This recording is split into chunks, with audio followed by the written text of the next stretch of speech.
The first question in statistics is, what is the difference between overfitting and underfitting? Let's have a look at the answer. Most people think that model fitting is only a machine learning concept, but it is not true. Model fitting is a very old concept of statistics and it is widely used in machine learning as well. Let's have a look at the answer. To create models, we divide dataset into two parts, train dataset and test dataset. Test dataset is also called new data, so don't get confused with the term. We create model on the trained dataset and test the model on test dataset. The main difference between overfitting and underfitting is that overfitting has high accuracy model on training dataset, but it does not perform well on test dataset. And underfitting has low accuracy model, so obviously it won't perform on test dataset as well. Best of luck. I will see you at the next lecture. The second question in statistics is, which one would you choose to select a linear regression model, R square or adjusted R square? Let's have a look at the answer. R square and adjusted R square are two model accuracy measures for linear regression.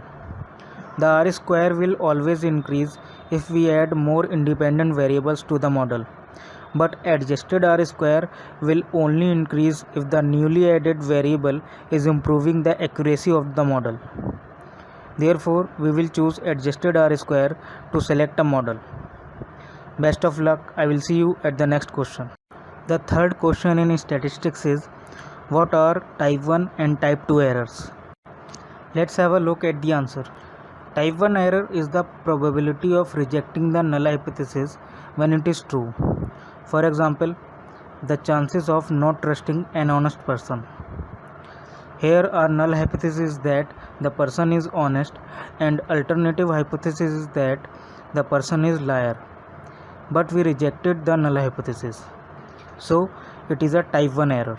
The type 2 error is the probability of not rejecting the null hypothesis when it is false.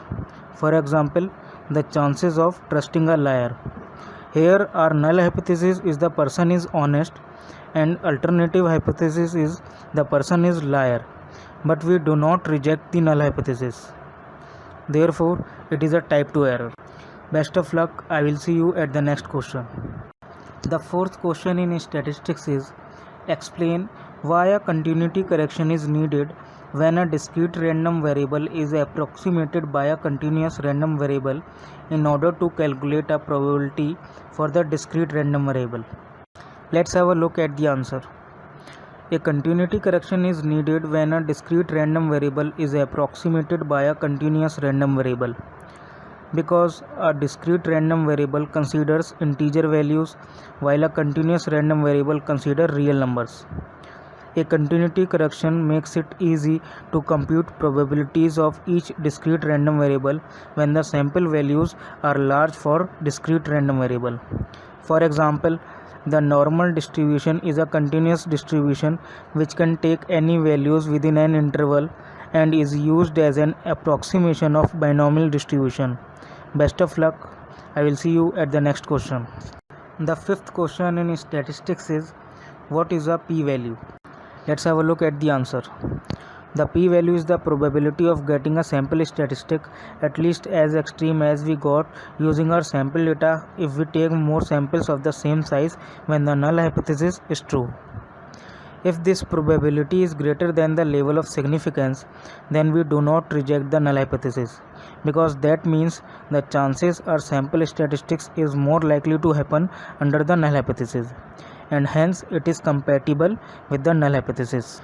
If this probability is less than the level of significance, then we reject the null hypothesis, because that means the chances our sample statistic is unlikely to happen under the null hypothesis. Hence, it is not compatible with the null hypothesis. Best of luck. I will see you at the next question. The sixth question in statistics is, if you have a data set and some variables in that data set are highly correlated to each other and you need to run principal component analysis on this data, would you remove correlated variables from the data? If yes, then why? And if no, then why not? Let's have a look at the answer. We should remove correlated variables before applying principal component analysis, because if we include correlated variables, then the variance of components that have correlated variables will be high. Also, principal component analysis will give more importance to the variables that are correlated, therefore the components will be misleading. Best of luck. I will see you at the next question. The seventh question in statistics is, what does interpolation and extrapolation mean in regression modeling? Let's have a look at the answer. The interpolation is estimating new value of dependent variable using the values of independent variables that exists in the dataset. On the other hand, the extrapolation is estimating a new value of dependent variable using the values of independent variables that do not exist in the dataset. Best of luck. I will see you at the next question. The eighth question in statistics is, what are confounding variables? Let's have a look at the answer. The confounding variables are the variables that are correlated with dependent variable as well as independent variable, but they are not included in the model. For example, if we want to check the effect of weight gain on blood pressure, then fat intake can be a confounding variable which is correlated to weight gain as well as blood pressure.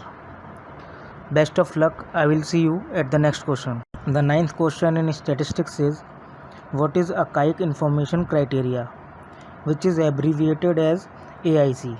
Let's have a look at the answer. AIC is the measure of goodness of fit for logistic model. It penalizes the model for more number of variables. Therefore, a model with minimum value of AIC is preferred, so that we can get the best model with less number of variables. It is also called as analogous measure of adjusted R-square in logistic regression. Best of luck. I will see you at the next question. The last question in statistics is, what is the use of orthogonal rotation in principal component analysis? Let's have a look at the answer. Orthogonal rotation maximizes the difference between variance captured by the components so that the overall variance of the dataset can be explained by the components. Our objective from PCA is to get less number of components than the independent variables. This helps us to reduce the dimension of the dataset and analysis becomes easier. If the components are not rotated, then the effect of PCA will be reduced and we will require more number of components to explain the variance in the dataset, which will not fulfill our objective from PCA. Therefore, we should rotate the components. Best of luck. I will see you at the next section.